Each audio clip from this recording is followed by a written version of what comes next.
Hello, and welcome to another episode of Boundless Body Radio. I'm your host, Casey Ruff, and today we have another amazing guest to reintroduce to you today. Dr. Thomas Seyfried is a returning guest on our show.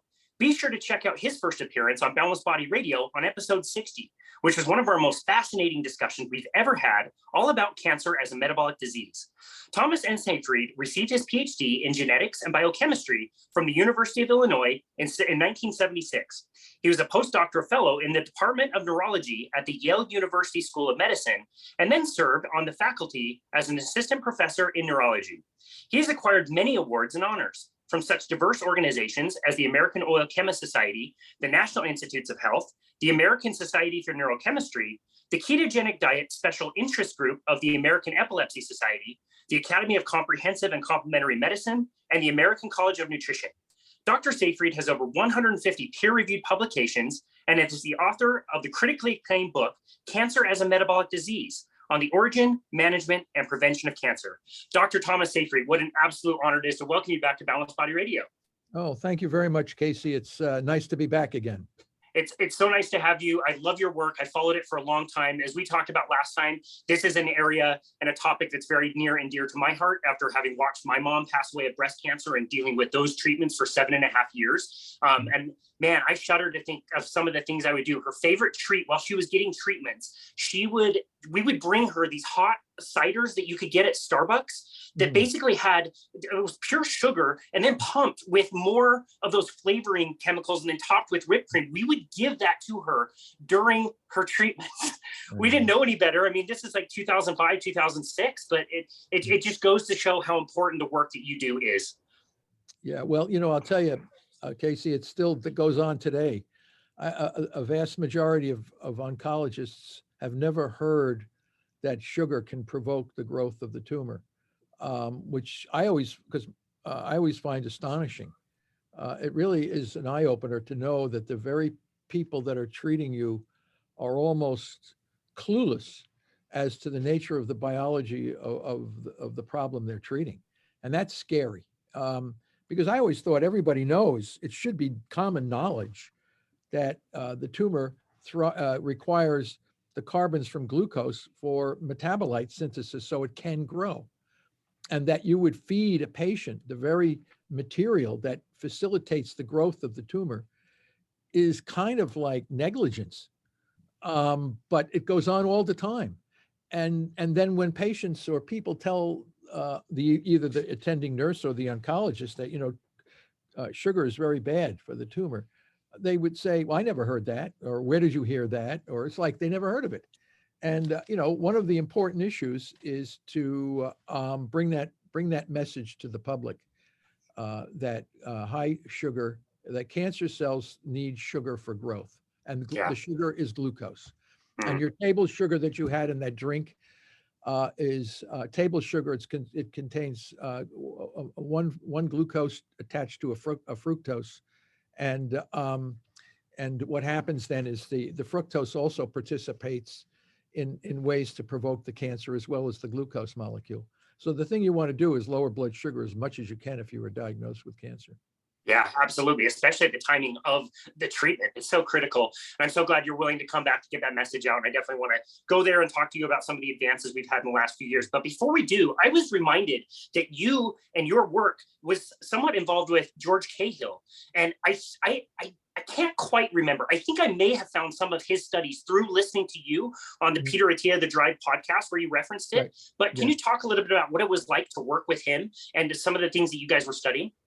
Well, George had an incredible knowledge of human physiology, and his group. He was the head of the Joslin Diabetes Center down here in Boston, and for years he had studied energy metabolism in people, especially in people that were fasted. And he wrote many of the seminal articles on starvation in man.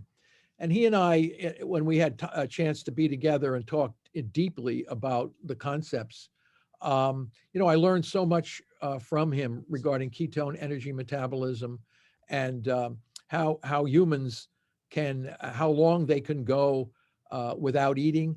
He also relayed to us the information that he collected at the Maze prison camp in Northern Ireland, where Bobby Sands and 10 of the other young Irishmen starved themselves to death. And Cahill told me that, and these were young Irishmen, and they died with water only, anywhere from, I don't know, 65 to 85, 90 days of age without any food. But he said, you know, up until 40 days, no water or no food is good. Your body has a very healthy response to calorie restriction, or what we call water only fasting.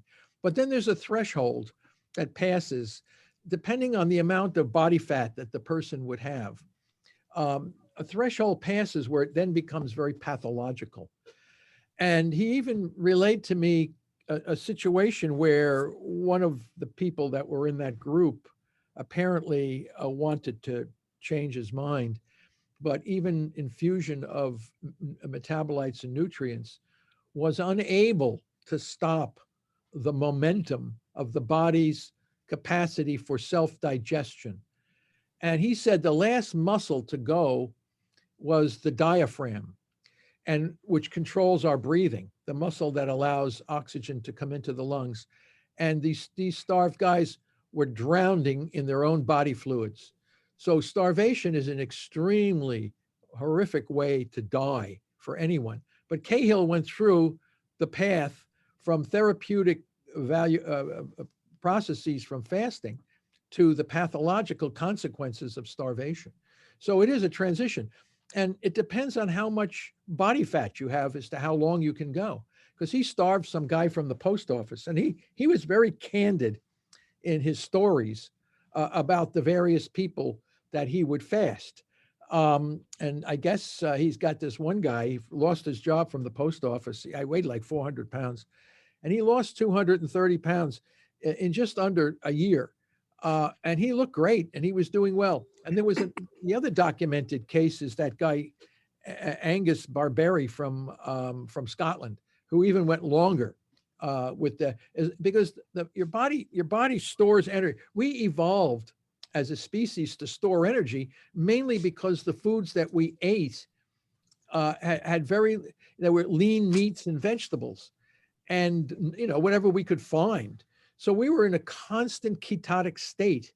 So any glucose that we could get from any source would be immediately stored, if possible, either as glycogen or low, maybe even fat, because most of our ancestors were not fat. Obesity was probably non-existent in the Neolithic period. That's in right. the Paleolithic period. So we are supremely designed through evolutionary biology to store energy.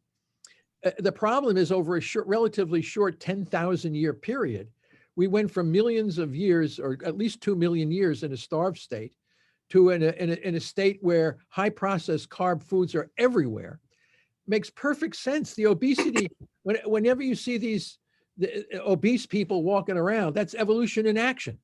Those people had they had the resource. They were the survivors of these starved periods, and now their ancestors, having the same composition, are storing so much energy. The body rarely excretes glucose.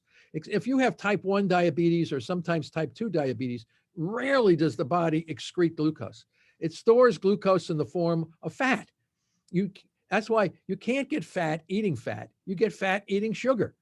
I mean, a lot of people don't understand this. Low fat means you're going to get really fat on that diet because it has high carbohydrate. This That's mentality has been driven into us by Ansel Keys and a variety of other people, telling us that eating fat food, making us fat, you get fat from fat. No, you don't. You get fat from sugar. And sugar is a commodity, a metabolite that was always in short supply in our evolutionary past. Okay. But now when you have so much sugar, you create systemic inflammation, and you have a linkage of this to all the major chronic diseases: cancer, diabetes, Alzheimer's disease, all of these different diseases, cardiovascular disease, mental, emotional disorders, almost everything that you can think of in form of a chronic disease is in some way linked to an abnormal body metabolism initiated by excessive amounts of sugar, high fructose corn syrup and glucose and all this kind of stuff. There's no wonder. It shouldn't be surprising that we have an obesity epidemic. We're geared to want sugar because it was our form of storage for glycogen for the muscles. So if a tiger was chasing you, you could blast off pretty quick. So muscle holds its own sugar. It doesn't share. But anything excess is stored as fat, and fat can be mobilized for energy. Like Cahill said, these starved people can go, if you're fat, you can go a long time without food. Yeah. So anyway, we would have these very, very interesting and involved discussions about his vast knowledge of what the physiological changes were in the human body during the process of fasting, therapeutic fasting, and starvation. So and he had blood work and he had all these anecdotal reports, and it was just, you couldn't help but be enthralled by what he was saying in these cases. Yeah. So, and then Bud Veach also, did a lot of the biochemical mechanisms by which all this was happening.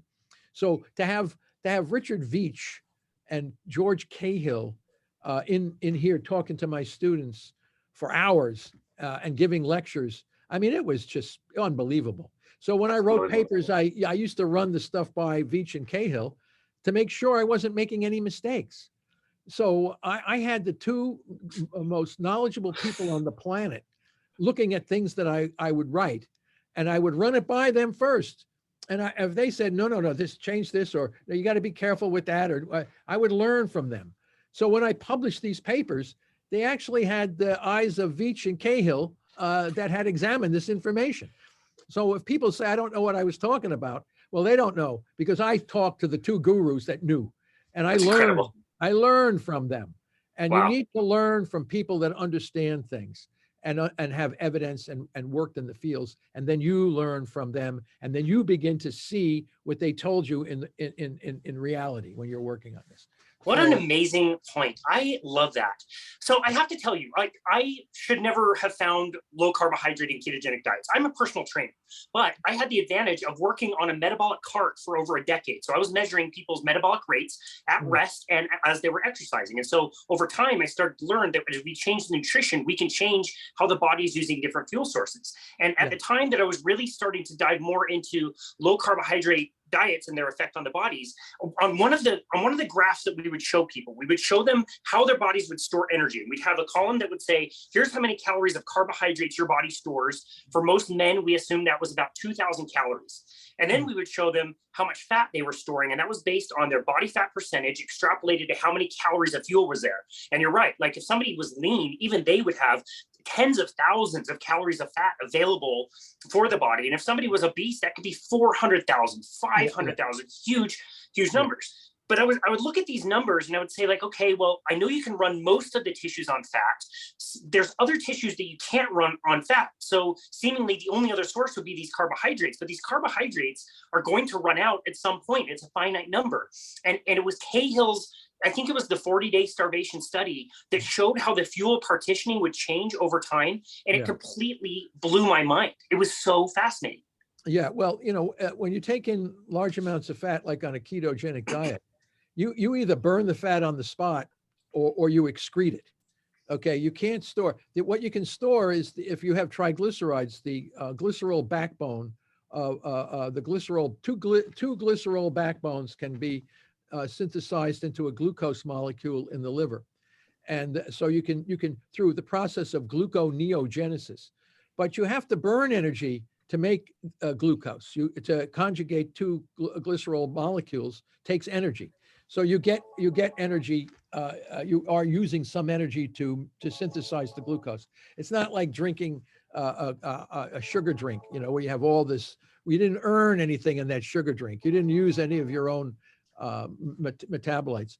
But yeah. So we usually see an excretion of fat. We did a study. We haven't published it, but we fed the mice the ketogenic diet, and we analyzed all the lipids in the diet before we fed it to them.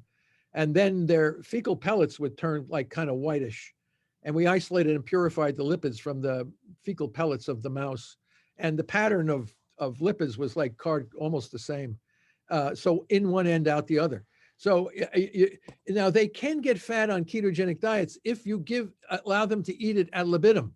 Like some, if you have a little flavoring in there, I mean, but there again, you have so many thousands of calories coming into the body. So humans, if they eat ketogenic diets, usually fat will sensitize the eighth cranial nerve, the vagus nerve, which has appetite suppressant. So through the hormone cholecystokinin. So humans eating a lot of fat, I don't, I'm full, I don't want any more, and this kind of thing. Sometimes the mouse will not. They're kind of driven. And again, it depends on the composition of the diet. Some mice will eat ad libitum but lose weight, which is what humans do. And then other ketogenic diets, commercially prepared, sometimes taste good. And the mouse will pound down that stuff and get fat and get very sick. So people have to understand it has to be a regulated amount of food. And I think Jeff Volek at Ohio State is doing a lot of these same kinds of studies, working with extreme athletes and looking at the types of metabolites from ketogenic diets and this kind of stuff. But it's a fascinating field, and we're learning more and more about it.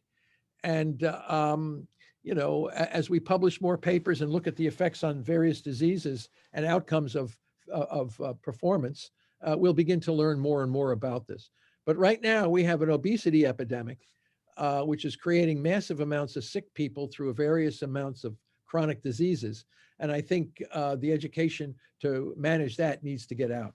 Yeah, I couldn't agree more. And I think back even on the nutrition certification I have to pass every 2 years, if some of that Cahill information would have been included in my textbook, like that's such a game changer. As you're learning how the body is keto adapting, the different tissues are using ketones preferentially, the need for gluconeogenesis, like you said, is actually going down drastically. So you don't even need that much of it. In this textbook, it tells me gluconeogenesis is a swear word. It means you're taking up muscle tissue and getting rid of it. And I've never seen that happen when somebody's keto adapted. And it was those studies that helped me understand that. Fascinating. Yeah, well, that's the thing. Our fat storages are designed to give us energy without targeting our muscle mass. And because we need the muscle, it's a survival organ. Liver does not burn ketones. It makes ketones, but it can burn fatty acids. So the liver can get energy from fatty acids and also uses the fatty acids to make ketone bodies. So our body is a supreme machine. Every organ in the body works in unison with the other organs. There's a tremendous brain-gut relationship. Liver, kidneys, they all work together. And, when one organ goes bad, you have these repercussions throughout the body, leading to problems in other organ systems. In other words, you lose metabolic homeostasis. It's an entire organism-driven event or new environment. So your metabolic environment internally changes dramatically. But we evolved to do that. As I said, we're a starved species. During the ice ages and stuff, guys were there. They would find ways, their ingenuity to find food in these different places. Eskimos, look at that. Those guys eating fat and blubber every day. They survived really well. No cardiovascular disease, no cancer, none of these all these crazy things that we have today are the results of a Western diet and lifestyle. And it's killing us. It's killing. It's so sad. And you're right. Like, just go walk around and look at people in real life today, and they are definitely struggling. It has gotten really, really bad and probably much worse since the pandemic started. Yeah, and the drugs we're giving people, these are Band-Aids, and most of the drugs have adverse effects affecting other things, and you can become dependent on drugs. People say, I need a drug for my blood sugar, I need a drug for the cholesterol, I need a drug. That's all bullshit. Your body will heal itself if given the opportunity. But most people don't want to give up the stuff that makes them happy. Big jelly-filled donut. Are you kidding me? So people really, they're looking at that. But all that stuff is good in regulated amounts. The problem is you go to the supermarket today, and every row has foods that are loaded with highly processed foods and sugar, and that's killing us. It's given us Alzheimer's disease. It's given us cancer, cardiovascular disease, type 2 diabetes, hypertension, you name it. All these chronic diseases are the results of the Western diet and lifestyle. Yep. So, and then what are we going to do? Make more drugs, And then people, you see some people, they have like a tackle box full of different colored pills. Yeah. Oh, today I got to take the yellow ones, the red ones, the orange ones, the green ones. It's like, give me a break. But and then that puts everybody into a compromised health. They don't want to exercise, right? God forbid someone should unask their car to go in the McDonald's to get a hamburger. They got to sit in the line of the car, so some guy puts it into the car from the window. You talk about lazy, no exercise, eating highly processed, and then they wonder, oh, I got pancreatic cancer. Oh, I got high blood pressure. Oh, I got type 2. What do you mean? It's perfectly expected. Yeah, it's not a mystery. Not a mystery at all. Now, when I see the line of cars wrapping around the building of the soda store down the street at like 2 p.m. in the afternoon, with all these people loading up on all this soda with additional flavorings pumped in and sugar cookies, it's like, and given today's state, it's almost like at least you did get into your car. Most people are ordering their food at home anyway. People are doing Grubhub all the time. That's true. That's true also. It's like they give them a pandemic. Oh, everybody has to deliver stuff. But think about our ancestor. He's hungry. He's got to track down some deer through the woods, hit him with a bow and arrow, or try to trap him some way, carve him up, eat the meat, no bread, no potatoes, and he worked his ass off trying to get that. And now we drive up to the window and they hand out the McDonald's hamburgers through the window to you. Yep. So bad, man. Or and to go with a big Coca-Cola or a frap. And then people wonder, oh, well, I can't see. Oh, I got, macular degeneration. Of course you do. You're lucky you have only that. That's right. Yeah, that's right. It is. It's so sad. And once you get on the other side and see the deception and what's happened, you understand it much better, and you wonder how you could never see it before. But a lot of people, when I live this way and I keep my carbohydrates very, very low and I eat fat and protein and I walk around my neighborhood, nobody makes money on me. I can live all day on $15 bucks a day for food that takes me less than an hour to prepare. And I don't go see the doctor. I don't need to see the dentist. Nobody makes any money on me. No. Well, that's the way it should be for most people. But the medical profession is rolling in the money, seeing all these sick people coming in with all kinds of chronic diseases. You can make a lot of money on a chronic disease. That's right. An acute heart attack or something, the poor patient's dead. But you get one of these chronic diseases, you can squeeze a lot of money out of that guy. And then sometimes he's a patient for life. You're giving him stuff for the rest of his life. So I mean, these are all the problems of our society. And I think that until accurate information comes out, we're not going to change this. And I feel bad about the physicians being trained in the medical schools. They are being trained as guys who band-aid all these things. They're not trained to help their patients know how they got into the situation in the first place. Yep. They don't tell them that the very last thing you want to do is take a drug. I don't care what kind of a drug it is. The last thing you want to do to help yourself is to take a drug. Maybe a drug for acute management at the beginning, and then get off those drugs as soon as possible. So, but a lot of people like drugs. They almost feel like they're not part of the crowd until they can boast that they take more drugs than the other guy. It's like, what a mentality is this? This is nuts. But no, it's crazy. Yeah, but a lot of people are doing this, right? A lot. I would say the majority of people are doing this. Yeah, totally. I think about your work in the past with epilepsy specifically. We've had a guest on who suffers with epilepsy, and she told us how she was managed over time. They don't talk about diet. They give her a drug. When they expect that they will only, if it does work, it'll work temporarily. So when that's done, they give you a different drug. When that doesn't work, they give you 2 drugs. And when that's done, they say, well, maybe you should change your diet. It's like, it's the last thing that's mentioned. Okay, this was, I was involved in those studies, or not. I was involved when all this was going on with the ketogenic diet. It had been used since 1921 by Wilder at the Mayo Clinic to manage epilepsy, and it was quite effective. Then certain pharmaceutical drugs came along in the 1930s and 40s, which seemed to block seizures, but these drugs had a lot of adverse effects. And now over the years, they've made the cousin and the cousin of this drug, cousin of that drug, and all of this. And many of the major medical schools especially always said, well, the ketogenic diet's hard to do, it's unhealthy, and we don't know if it really works. Despite the massive publications and anecdotal. You never did, they told us at the time, you guys never did a clinical trial to prove that the ketogenic diet is a powerful therapy for managing seizures. So a group of us, not me, but my colleagues from England and the United States, Helen Cross and Beth Zupek-Kinya, supported by Charlie Foundation, did a clinical trial that absolutely proved that ketogenic diet was superior to the majority of drugs for managing epilepsy. But just like you said, Casey, even when the clinical trial was done, they still pushed the drugs. And when the drugs don't work, then they say, oh, maybe diet. They should be saying the diet first. If the diet doesn't work, then you might want to consider a little bit of and they do this with the cancer too.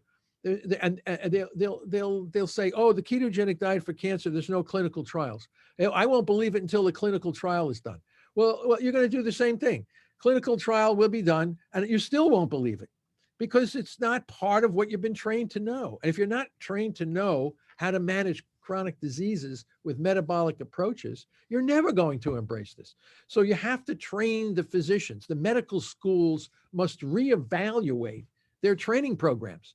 And who writes the training programs for the medical schools? A lot of the pharmaceutical companies. So it's a very difficult to change the system. And then you're telling people, oh, you got to eat this fat diet rather than eat the jelly donut. And they don't want to hear that either. But what are you going to do?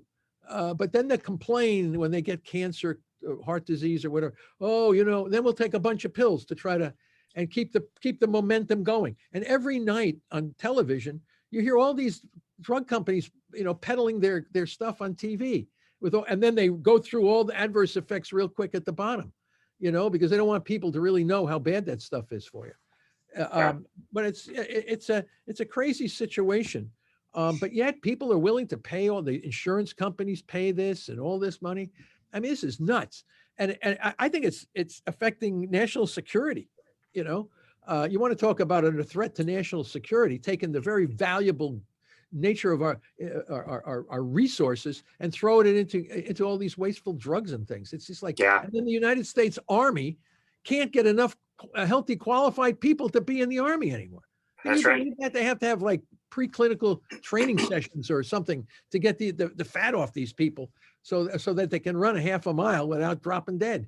Their bones are weak. I mean, give me a break. This is nuts.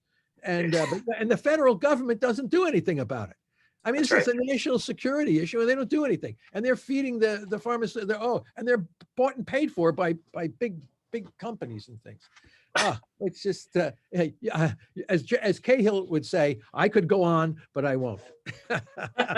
He always used to say that to us. I could go on, but I won't. I love that. No, I always forget. Every year I'll repurchase satellite TV so that I can watch football games. And so I go like 8 months with no, live TV, and then 4 months with it. It always surprises me that first game of the year, how many of those commercials, minutes long commercials with all these side effects. Like, oh my goodness, this is the best we can do. Yeah. I mean, to say that this product could kill you is an abomination. You know what I'm saying? Oh, there's a threat of death. What? Well, you should be arrested. Why would you give anything to another human being that has the remote possibility of killing them? That's right. I mean, isn't there any, they got Morgan and Morgan against all the car accidents. Yeah, they should have one of those guys go after these drug companies for killing people. Oh, it doesn't happen that often. Maybe, 100, 10 out of 1,000 people. But that's those 10 people are no longer with us because of that drug you gave them. That's right. Too many. It's unbelievable. Unbelievable. That's crazy. So let's talk cancer specifically. The last time we had you on was about 20 months ago. You have talked about this and written about this, which I absolutely love. In that time, we've managed to launch a giant telescope 1 million miles into the air that's taking these most incredible pictures, looking back literally billions and billions of years, the beginning of the universe. that telescope could spot a penny from my house in South Jordan, Utah, 20 miles away at the University of Utah. Could spot a penny. Nice. Amazing advances in all kinds of different things. And so I brought you on to tell us all of the amazing advancements in our cancer treatment. Well, I used that same opening for our new big paper that just came out in oncology, Frontiers in Oncology, where I in the case of glioblastoma, the very deadly brain cancer that killed Ted Kennedy here in Massachusetts, John McCain in Arizona, and President Biden's son, Beau Biden. They all died, and many, many, many, many others have died from glioblastoma, a brain cancer. And in my opening paragraphs, I actually indicated that there has been no major advance in improving survival for glioblastoma in 100 years. Okay, so I said, consider all the advances in science and technology that have happened in this country in 100 years, and you're still dealing with a tumor where you've made no advances. And the Webb telescope is an exact example. You have a telescope that now can see the origins of the universe in the way it works, and it's orbiting 1 million miles from Earth. What a technological achievement. And yet you have made no advance in keeping people alive that have glioblastoma and many other advanced like lung cancer, pancreatic cancer. You can go down the list. Why are we making no advances in cancer when we make so many advances in other parts of our society, right? And the answer is the theory that drives the field for cancer management is incorrect. They're working on an incorrect theory as to what the nature of the disease actually is. So when the theory is wrong, there will be no advance.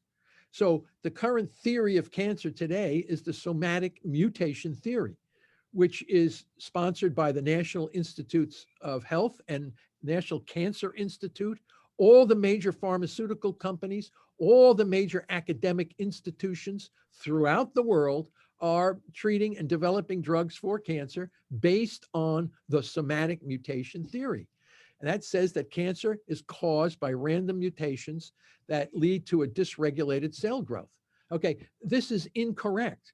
We now know that cancer is a mitochondrial metabolic disease driven by abnormal energy metabolism because the organelle in the cell, the cancer cell, is defective, the mitochondria. Therefore, the cell must ferment. It can't use oxygen for energy, so it uses a fermentation mechanism. Well, now everything can become very, very simple because there's only two fermentable fuels that we have defined as the sugar glucose and the amino acid glutamine. These are the two prime fermentable fuels driving cancer, all cancers. They're all very similar in being fermentative. So all we have to do is target the availability of these two fuels while transitioning the body over to a non-fermentable fuel, which is ketone bodies and fatty acids. Cancer cells can't use those fuels because the mitochondria are defective. The problem with this, what I just told you, it's too simple, and no one has yet come up with a business model to how we can replace the revenue generation. I even said this in the paper. How do we replace revenue generation with metabolic therapy? There's no business model for metabolic therapy, even if it works and we can reduce cancer. Like Biden said the other day, the president said, we want to reduce cancer deaths by 50% in 25 years. That's what he said last week here when he was visiting Boston. And I said, we can do that in 10 years, just maybe less, 5 years. We just have to change the theory. And the theory, let me tell you something. We, for 1,400 years, it was thought by astronomers that the Earth was the center of the solar system.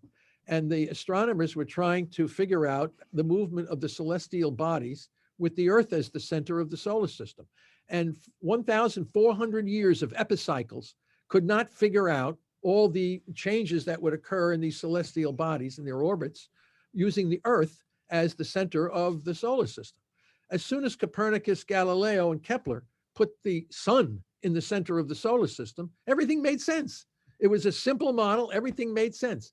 But we had to kill Giordano Bruno, hold him upside down, burn him to death, because he supported the Copernican model. But we had to go 1,400 years before the church and other institutions finally realized, hey, we made a mistake.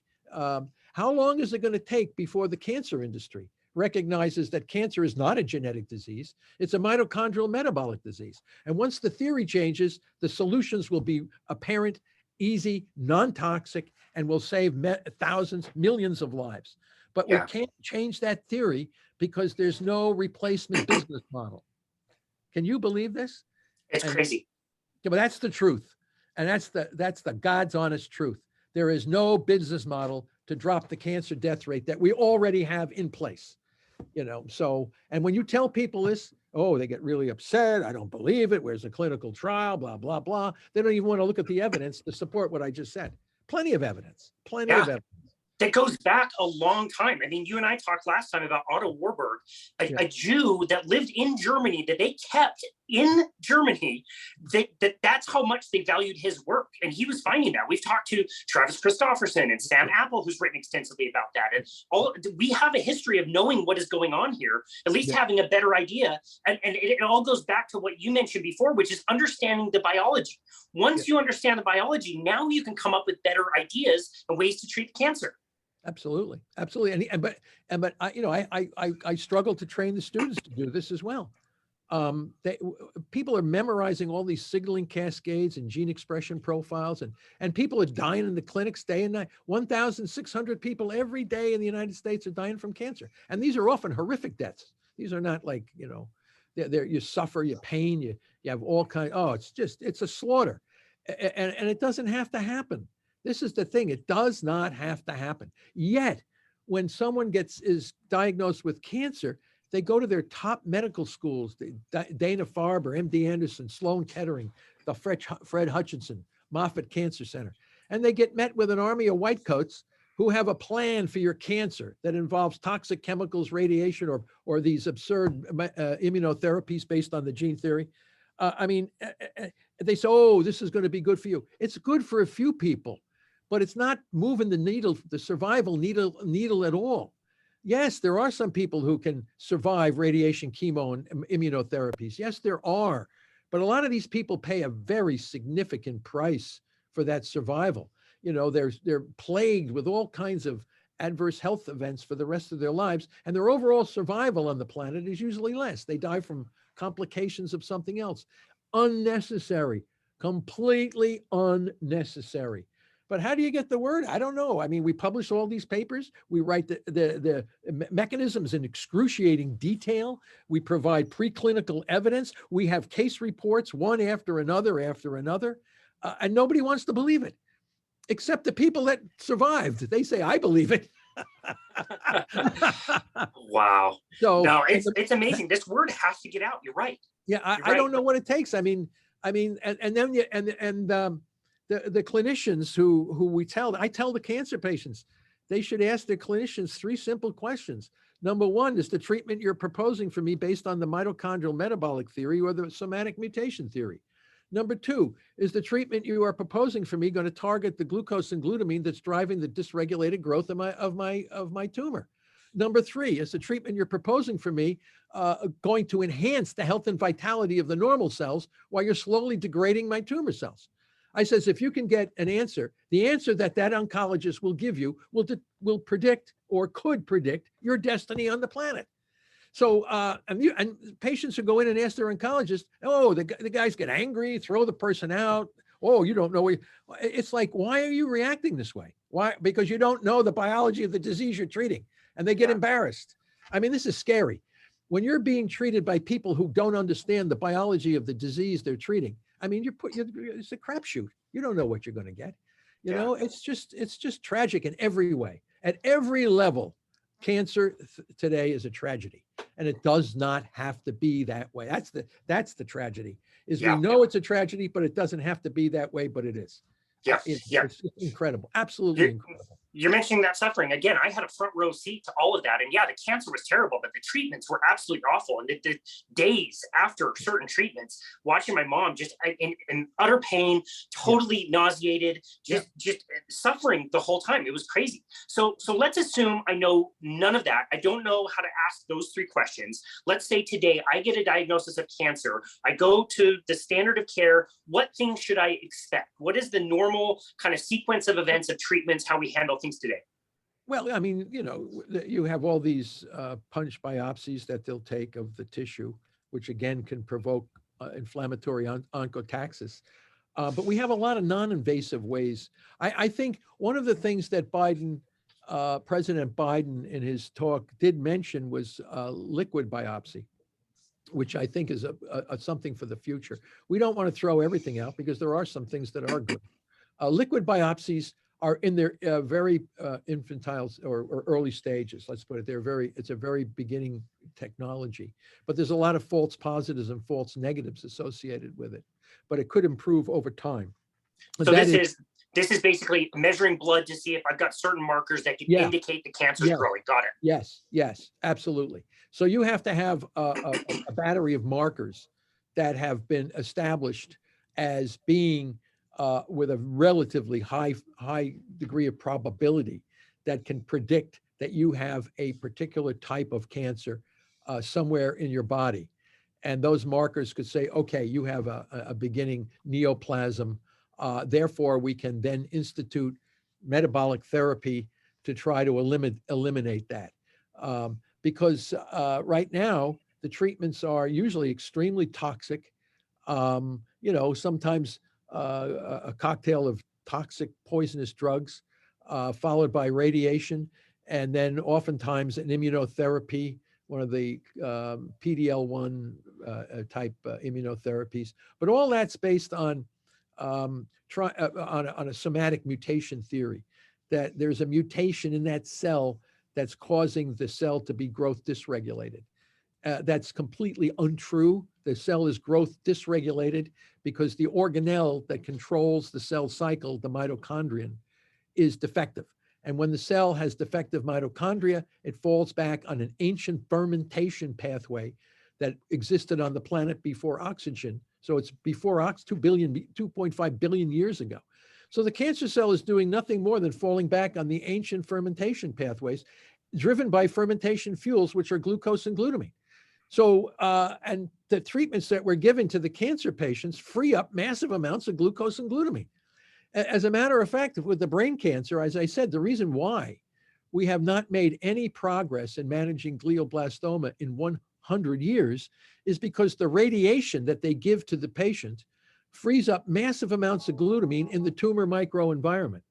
And the brain swells. And in order to shrink the brain, you got to give high dose steroids, which bring blood sugar to very high levels. Okay. So where the two fuels driving the beast are made in abundant quantities by the very treatments they're giving to these people. Consequently, 90% of the people are dead in 15 to 20 months because of the treatments.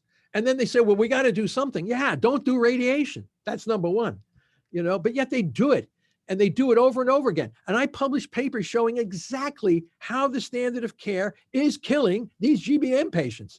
And it goes in one ear and out the other. And then we take a patient like Pablo Kelly. He doesn't want any radiation, doesn't want any chemo. And now he's out 8 years. And we're defining the mechanism. And we can have a lot of Pablo Kellys. We can have a lot of long-term survivors. And I got papers here, guys, advanced lung cancer. We did it in our Greek thing. This is non-smell lung cancer with metastasis to the brain. This guy's doing fine 11 years out.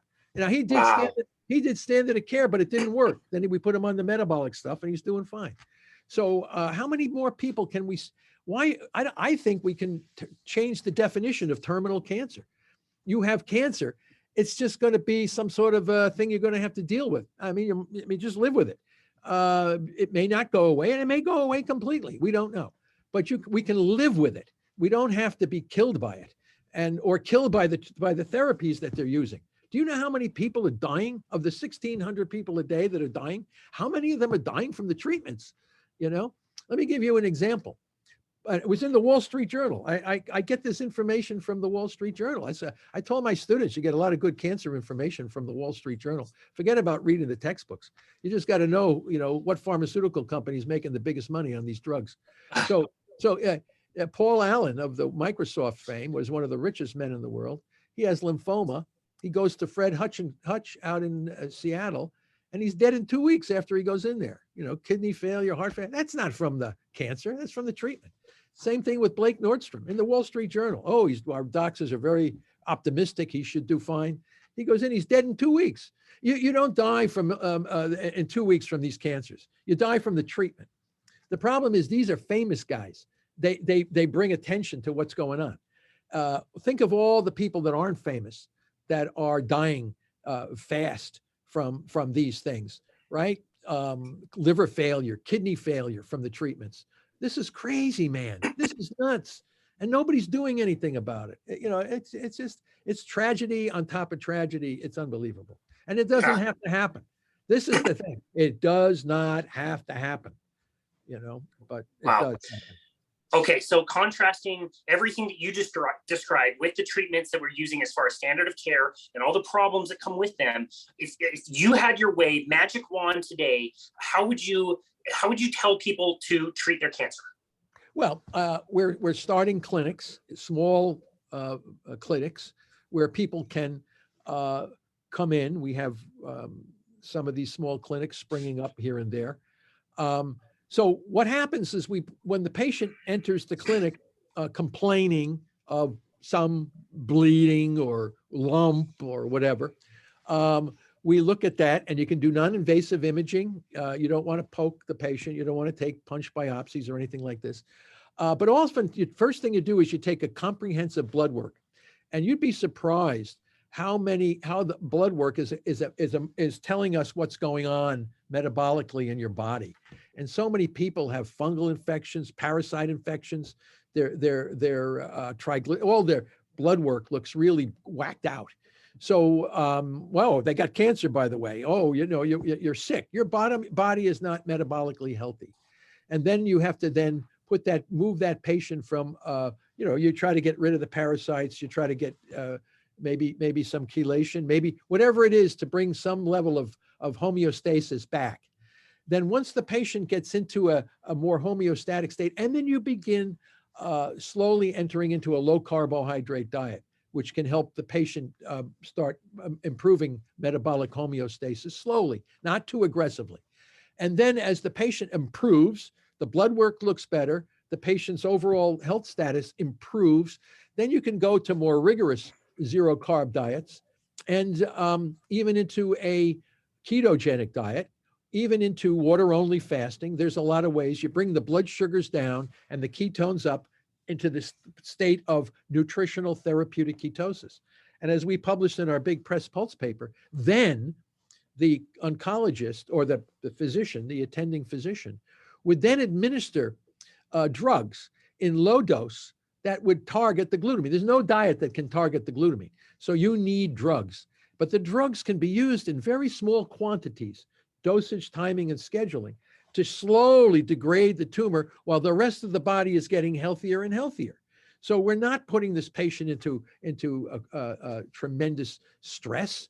We're improving the physiology and health and well-being of the patient while we are slowly degrading the cancer by depriving the tumor cells of the very two fuels that they need, while enhancing fuels that the tumor cells can't use, but provide the rest of the body with energetic health, which are the ketone bodies. We evolved to burn ketone bodies. It keeps our mitochondria in normal cells super healthy.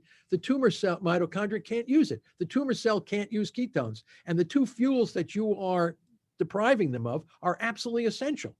Okay? Makes perfect sense. And the science and the biochemistry that we've done all validate this, right? Now, here's another thing. If you keep the glucose low, the body, all the normal cells in our body, which can use glucose through the glycolysis system, see glucose lowering. They can burn ketones and fatty acids, but they will burn the glucose. Now, the glucose is absolutely essential for the cancer cell. It's not an essential metabolite for the normal cell, but the normal cell will upregulate its want of glucose. So you're now using your normal cells to compete directly against the cancer cells, putting them at a competitive disadvantage while the specific drugs are killing the tumor cells and not harming the normal cells. Incredible. Unbelievable, right? Incredible. I just told you, it's incredible. It works. It works great. Problem is you can't make a buck on it yet. So until somebody figures out how to make a buck on what I just told you, it's not going to be used. So listen, if I had cancer, is exactly what I just told you is what I would do. And then one of the key drugs, Don, 6-deoxynoreleucine, which was used in cancer clinics in the past, at too high of a concentration and not done with the full spectrum of things that I just mentioned, it wasn't used anymore. It said, oh, it might be too toxic. Everything can be toxic if used in the inappropriate way. What do you think? Radiation is not toxic? What do you think? Right. Temozolomide is not? All these crazy drugs they're giving us. CAR-T immunotherapy is not toxic? You're lucky you survive it. So this argument that, oh yeah, well, why don't you want to use this drug? Well, it might be too toxic. You don't want to use it because you can't make a buck on it. That's the bottom line. That's crazy. Yeah. So Crazy. people just get herded like sheep into these medical schools, into these oncology centers, and they suffer so much, and they die, many of them. And before they die, and as I said, it's like waterboarding these people. I mean, I have had some cancer patients tell me, J.J. Tracon with his kidney cancer, what he went through is worse than waterboarding. And when I asked him, I said, JJ, would you have rather been waterboarded or go through the standard of care like you did and try to survive? He said, I'd rather be waterboarded. So, I mean, this is what we're doing to our people. I mean, it's nuts. It's nuts. What am I supposed to say here? I mean, I write the papers. I clearly show what needs to be done, how to do it, publish case reports showing people that should have been dead are alive. And we don't believe it. So what are you going to do? I don't know. It's so wild. It's so wild. We asked Travis Christofferson this question, which I'll ask you. Most treatments that you do, there's like a pro and then there's like cons. And he was reflecting on ketones being this magic kind of thing that like it's beneficial in the one way because you're lowering your glucose, and it's beneficial the other way because you're increasing ketones. And like it hits all those levels. And then let's say that it makes your cancer treatment better, but you also lose 20 pounds of fat and maybe your blood pressure goes down. And there's all these other things, everything you were talking about earlier, that could also improve. Yes, that's a disaster. That's a scary, scary thing. That is a scary, scary thing. Not for the patient, but for the industry. With a single kind of therapy that you're not only getting rid of the cancer, but many of the other comorbidities the individual had. That is like very scary for an industry that's putting all of its eggs into chronic diseases. Because in one fell swoop, oh, by the way, this is what happened to Guy Tannenbaum. He had a terminal prostate cancer, and he went on these very long water-only fasts. He had high blood pressure, hypertension, type 2 diabetes, and prostate cancer, all of which went away during his metabolic therapy for getting rid of the prostate cancer. This is devastating. I mean, you're losing, you're pulling the resources for a whole industry. So you don't want this. Who's going to come out? You think Dana Farber and MD Anderson are going to come out and say, let's do this? I mean, they'll never do this. NIH is giving all these $1 million grants to study epiphenomena of these cancer cells. I mean, this is like a crazy thing here. But yet the people don't seem, there's no concern on the part of the population. So what we have done is we have fragmented the cancer industry into, I'm going to run for lung cancer. I'm going to bicycle for brain cancer. I'm going to walk for breast cancer. They're all the same, man. All these cancers are very, very similar. They can't survive without glucose and glutamine, and they can't burn ketones. I mean, we're testing it in the lab all the time. We're shocked about this. Then people come out and say, oh no, cancers. I read where somebody says cancer cells can burn ketones. Oh yeah? Pull away the glucose and glutamine to see if they can burn the ketone. No, they can't burn ketones. They got glucose and glutamine. It looks like they might be burning ketones, but they're burning the glucose and glutamine. We have never found a cancer cell that can live on ketones in the absence of glucose and glutamine. Wow. So, yeah, I mean, I did all the experiments. I mean, I don't know what they want. We're doing them all the time, publishing the papers. And, we publish beautiful papers on showing how you simultaneously target glucose and glutamine using drugs and diets. And it works beautifully. You keep these mice alive, they should be dead, and they're picking them up, living far longer than you'd expect. Little kids, I feel so bad for all these little kids. You see them in the hospitals there, especially the brain cancer kids, and they're always bald. I told you, anytime you see a bald cancer patient, that person is being treated by somebody that doesn't understand the biology of the disease. And then they have these institutions, these cancers, they have to shave your head to make you in alliance with the cancer patient. I mean, okay, we have to raise money. I'm going to shave the hair off my head so I can be, what are you doing? This is stupid, man. You're trying to kill cancer cells, not make yourself bald. I mean, metabolic therapy targets precision targeting of cancer cells while enhancing the health and vitality of the normal cells. And nobody wants it. Yeah. I mean, you can't sell it. It's absolutely chilling when you describe all of that. I've heard you talk about cancer as a financial generating disease.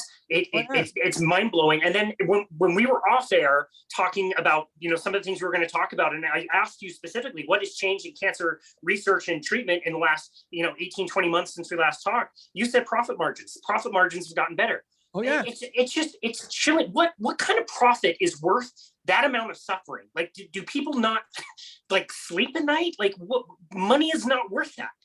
Oh yeah, it is. It's worth it for the industry. Are you kidding me? Absolutely. Money first, patient second. They don't want to talk about it. I had one of my students look at the interaction between the food industry and the pharmaceutical industry. Massive cross-pollination. You give them bad food, they get sick, and you make drugs to I mean, it is you're talking about a multi-billion, trillion-dollar industry here. So yeah. The economy don't forget, the business of America is business. This was Wilson, right? Was it Wilson or one of the presidents? That was what he said. Business of America is business. So business first. And if we can find a drug that really helps cancer patients and we can make a good profit on it, everybody's happy. But we got 1,600 people a day dying every day. The survival needle is not moving. We have not moved this since even President Nixon's 1971 war on cancer. President Biden's moonshot, he calls it the moonshot. We're going to put all this money into cancer because Democrats and Republicans, everybody can agree that cancer is not good. We're going to put millions of dollars into immunotherapies based on the somatic mutation theory. Therefore, it's not going to work. Don't they know that? I keep telling them that. It's not going to work. Get over it. Oh, but we have this guy over here like Jimmy Carter. Whoa, look at little Jimmy. He's a phenom. I have to grant you. I mean, the guy should have been dead, but he's alive. But everybody wants to be like Jimmy Carter. And so many of them are dying. They're not like Jimmy Carter. So a metabolic therapy can bring the majority of people into a higher state of health without the toxicity. Is it easy? No. It requires a lot of personal discipline on the part of the patient. So the patient today goes to the cancer center and sits there in a chair with an infusion of drugs, and then he goes and gets massively radiated or whatever they're going to do to him.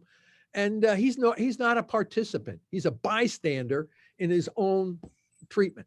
Okay. When you do metabolic therapy, you are now a participant in your outcome. You are not a bystander anymore. You are a participant. So your outcome depends on your participation and compliance with the program.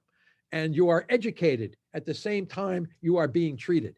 And the oncologist is educating you because he understands. And in medical schools, we're not talking about it. So we're turning out legions and legions of physicians that know nothing or very little about how we use nutrition as part of the therapeutic modality. You see, so we have a problem here. So it's an educational problem. It's a financial problem. All these problems come together. But apparently the society says, that's okay. Business as usual. Let's run for breast cancer. Yeah, it's interesting. We talked about this last time as well. Somebody might look at the things that I choose to eat in a diet, largely carnivorous diet, very, very low in carbohydrate, and they might agree. They might say, you know what, that's really, really difficult and that's really challenging. But I also have to say, all of those other things sound more challenging than eating eggs and steak the way that I do most days. Well, I wish more people. It's not easy. I mean, my students do it, and I've done it. I've done a 3-day fast. It's horrible. I mean, I don't like it. You go cold turkey on oh my God, As I said, you go a week and you start looking at your pet in a different way. It's not easy. People don't like to be hungry. And they say, well, I have to wait 3 weeks before my body comes into this new reality that I'm not going to be so hungry. But Athanasius Evangelio, my physician colleague from Greece, who kept the lung cancer guy alive for all these years, he used a very interesting Mediterranean type ketogenic diet. So the patient was quite adherent to this. Eating big tomahawk ribeyes and eggs and bacon and salmon with béarnaise sauce on it.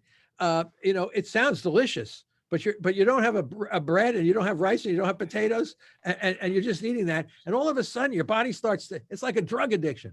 Carbohydrates are like a drug addiction. Agreed. But now it's good if you want to get really fit for a short period of time. You want to bring yourself back into a better state, lose a little weight, feel a little bit better. But long term, I think it's going to be hard for the majority of people. That's why our plan for managing cancer involves this together with specific drugs that work synergistically with the new metabolic state, so that we can manage the disease effectively in a 6 to 8 month period, which is not much different than what they do for the standard of care. But bring this patient back into a new state of health, and now put the patient's brain, and say, maybe I can do this. That doesn't mean you can never have a pizza or a jelly donut again for the rest of your life, but it means that you would not have jelly donuts 3 times a week or pizzas 3 times a week. That's right. Yeah, that's right. Right? Yeah, so no, that's a great point. There has to be some personal discipline if you want to stay alive. Yeah. Now, and you don't force this on anybody. You offer it to them. You tell them you have the standard of care, immunotherapy, radiation therapy, chemotherapy, or you have metabolic therapy. Why don't you? And sometimes you can make a hybrid between the two of them. That's right. So there's going to become a lot of options for the cancer patients, but they need to be told about it. And they can't be just discounted when they come into the doctor with those 3 questions, because it gets the doctor pissed off. But what the objective of the questions is to let the patient know that the oncologist who's treating them doesn't know what the biology of the disease is. That's the eye opener. Yeah. Not to get him angry. Even if he does get angry, it's to open his eyes that, what are you talking about? I never heard of this before. Whose fault is that? It's your fault if you're training. You weren't trained to know about that. That's now, when you're trained to know about it and you don't use it, that's negligence. Yeah. So, agreed. So we're talking about a lot of important issues here. These are huge, huge issues. Okay? They are. They are. And you're right. They're so important. This is your life. This is the life of your family. This is your quality of life. And so based on all of that, my very last question for you is, are you optimistic or are you pessimistic about our future with this? Oh, I'm very optimistic because I think that the word will get out. I mean, you can't put the lid on this problem for too much longer. People don't, like you said, nobody wants to get irradiated and poisoned. I mean, who's lining up to get? Oh, I can't wait to get my 15th burning sensation. I'm just barely on death. Now they're going to give me one more. I can't wait. This is nuts. They don't want this. People do not want this. They're just not told about the alternative. So once they understand the alternative, they're going to knock on the doors for the doctors, the oncologists. I want metabolic therapy. Well, I'm sorry, we don't do that. Oh, thank you very much. I'll go where they do it. And there are clinics that are opening up. Believe me, there's a lot of physicians, very good people that want their patients to be healthy. They are also participatory. There's a lot of good physicians that want to see this happen. They just feel that they need more training. They need to understand this, but they don't want the system to tell them you can't do that. And the standard of care should have never been written in granite as it has been, because that writing the standard of care perpetuates the problem that we continue to have. So that the system is locked in to a standard of care that needs to have flexibility. I'm not saying everybody should go out and get metabolic therapy, but if they know about it, it should be offered for those that have the personal discipline and can comply with it and want to try this on their own. And some people don't. Believe me, there are people, I don't want to do that. I want the radiation and the chemo. Okay, we have that. We're not taking that away from you. It'll always be there for you. and they'll be giddy when the rare patient comes in and says, I want radiation. So, and radiation is good for certain types of cancers that are very localized and the surgeon cannot get with the knife. A precision radiation beam on a specific spot is okay. But when it's cancer spreading, metastatic cancer, forget it. It's not going to work. So none of these things. The metastatic cancer cell is absolutely dependent on glucose and glutamine for survival. It's a macrophage. We know exactly what the biology of the tumor cell is. We know what it eats, and we know how it survives. Now we know how to kill it, and nobody's doing the sensible way of killing these cells. Wow. You are doing the work. Keep pushing. Keep pushing. Yeah. I was just going to say, if people listen to this and this is the first time they're hearing about this and this can change the life of a listener, then it's all worth it. And you are the one doing that work and getting this message out, which we absolutely love. It's always such an honor to talk to you, Dr. Thomas Seyfried. Where do you want people to go to find you and connect with you and your work?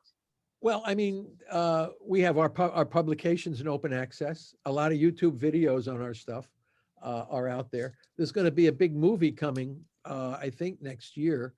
It's at the Sundance Film Festival. It's a documentary. Travis is in the movie. It's called The Cancer Revolution, and it's all based on the understanding of cancer as a metabolic disease, not a genetic disease. So I think once the movie gets out, all we need is like a celebrity who has diagnosed with a terminal cancer and says, I want to go metabolic. And that celebrity is not dead anymore, it's back working or whatever. You get a couple of, all of a sudden it's like a grass fire. Everybody wants this. I mean, it's just like, the problem right now is that a lot of people say, I want metabolic therapy, but my doctor doesn't know anything about it. What should I do? And so we have this tremendous gap in people trained to do it. So I know what to do, how to do it, but there's no one trained to do it. I can't treat anybody. I'm not a physician. I just know what a physician should do to appropriately treat their patient. He has to be the one. And if he doesn't know anything about it and he's not allowed to do it because the system does not allow, then we have this conundrum. We have this conundrum. I want to do metabolic therapy. Nobody's trained to do it. And the system won't allow me to do it. So we have that problem. How we get through that? We have to change the system. The system needs to change. And when the system changes, patients will benefit. It'll be so I'm very optimistic. I mean, pessimistic for the tragedy that we're having, but optimistic that we don't have to have that. And we have a clear strategy to drop cancer death rates by what President Biden would like in a far shorter period of time. So we can do it. We can absolutely do it. That's amazing. Well, again, I just think your work and everything you're putting out there is really helping people with their awareness of this and giving them at least those ideas that they can talk about. And you're right. Hopefully over time, people are getting trained in this. That movie, that sounds amazing. Sundance is, 45 minutes down the road from me. So I'll definitely be checking that out this year. I'm certainly glad that those kinds of things are getting out a little bit more. And you're such a big part of that. So Dr. Thomas Seyfried, thank you so very much for everything that you do, for all of your research and for getting that message out. We so much appreciate you. And we're honored that you were able to come back on our show. Oh, great. Well, it's nice to be back, Casey, and take care of yourself now, huh? You look pretty healthy. So do you, man. You look great. You look like you're thriving. Well, thanks again. We appreciate it. Okay. And this has been another episode of Boundless Body Radio.